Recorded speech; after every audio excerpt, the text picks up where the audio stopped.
Hi friends, बघा आज पार्लरला आले तर खूप सारा पसारा पडलेला होता आणि कपडे इकडे तिकडे होते कारण यात्रेमुळे क्लायंट खूप होतं ना, म्हणून मला पार्लर आवरायला वेळच मिळाला नव्हता. आणि मग सगळं कपडे जमा केले, माळ्यावर गाठोडं बांधून ठेवून दिले आणि कचरा भरून घेतला. कचरा भरून झाल्याच्यानंतर मग झाडू मारला छानसा.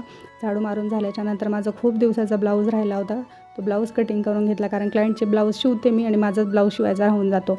मग मी असं ब्लाऊज कटिंग केला छान, मग शिवायला घेतला. शिवून झाल्याच्यानंतर बघा तुम्ही किती सुंदर ब्लाऊज झाला आहे. कारण आज माझा मनासारखा ब्लाऊज झाला कारण पार्लरचं कस्टमर खूप कमी होतं आज, म्हणून आज निवांत ब्लाऊज शिवला. ब्लाऊज शिवून झाल्यानंतर घरी निघाले. घरी जात असताना मला मच्छी घ्यायची होती, मग मच्छीच्या दुकानात गेले. मग हलवा मच्छी घेतली. हलवा मच्छी घेऊन झाल्याच्यानंतर मच्छीसाठी मसाला घ्यायला किराणा दुकानात गेले. किराणा दुकानातून मसाला घेतला आणि घरी निघाले. बघा आमच्या गावची यात्रा आहे तर किती छान लायटिंग केलेली आणि किती फ्रेश वाटतं आहे. लायटिंग बघितली, मस्त वाटलं आणि देवीला पण जाऊन आले होते. मग डेअरीमध्ये गेले. डेअरीमधून दूध घेतलं.